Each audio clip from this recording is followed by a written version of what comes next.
always need to go to the bathroom at the worst possible time. Your bladder doesn't care if it's interrupting something important. When you gotta go, you gotta go. But what if you can't go? What if you're stuck in a forensics round? Hence the piece, I'm Stuck in a Round of Serious Dramatic Interpretation, and I Really Have to Pee, by Bradley Long.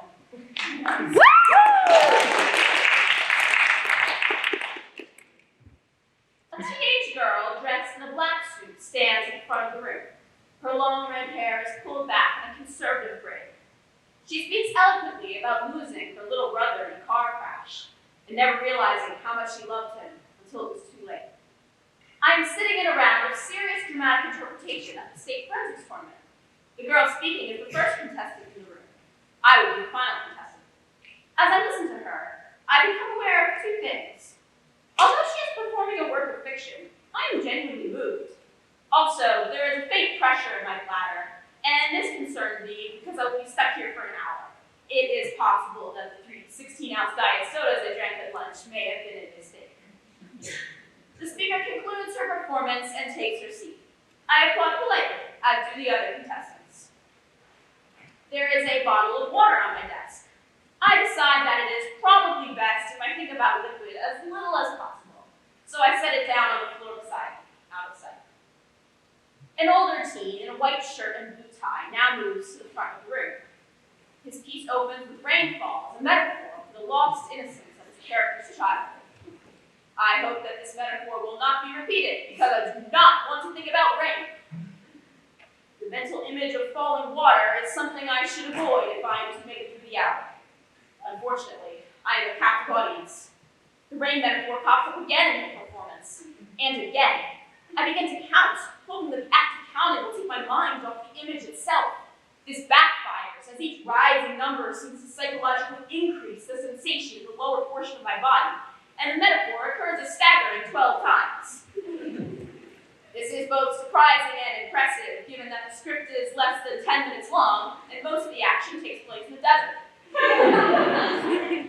In spite of the harrowing escalation that has occurred during the second speech, my bladder pressure remains at a manageable level. There are 3 performances left before I speak, and the likelihood of another infinitely repeated rain metaphor is low. I am confident I will persevere. I am also thirsty. In addition to 3 sodas, lunch also consisted of 2 slices of greasy pizza and a bag of salted potato chips. This probably had something to do with why I drank 3 bottles of soda in the first place. That and my desire to support the school's community service fund. They were selling concessions, a fundraiser to help build a playground for disabled students. I felt the cause was worth supporting. I see now that I was a fool. I should have dropped an extra $1 in the donation box rather than buy a 3rd drink. I promised myself never to buy diet soda to support a playground for disabled children again. Emboldened with this resolve for the future, I pick up my water bottle, unscrew the lid, and take a small sip. The liquid restores a glimmer of vitality to my mouth, and without thinking, I take a large gulp. Before I can swallow, the realization of what I am doing hits me like a rain metaphor. If I swallow the liquid, it will surely add to my misery as the round progresses. I must spit it out. Except there's nowhere to spit. The window is too far away and it's closed. The contestant sitting in front of me is wearing a sweater that looks soft and absorbent. But releasing the contents of my mouth upon it would surely be frowned upon by the judges as unsportsmanlike conduct. Spitting on the floor or even back into the bottle would probably be considered gross. I could pretend to cough and spit the water onto my own clothes, but I don't look like I wet myself. I could also pretend to cough and spit the water someplace else, but even this strikes me as an unwise course of action. As I struggle with my quandary, I become aware that some of the other students in the room are looking at me strangely. It dawns on me that this may be because of the large quantity of water I'm holding in my mouth. I have aqua chipmunk cheeks. And so, when one of the judges looks at me, I have no other alternative. I swallow. I will be regretting this in about 15 minutes. I just know it. A short, brown-haired boy is next. He speaks of the uncertainty uncertainty of life and the capriciousness of nature. The mention of nature makes me uneasy. My fears prove well-founded when, 2 sentences later, the narrator shares that his grandfather's house, the refuge of his childhood, was washed away in a flood. Instinctively, I squeeze my knees together. I do not relax them until the performance is finished. When I finally do, I wish I hadn't. The soda, the water, and the thought of a flood have all done their damage. I feel like I just sat through a 64-ounce movie while drinking a 3-hour soda. I am vaguely aware that something about this last thought was not quite right, but I decide not to pursue a mental correction for fear of the further discomfort it may inflict.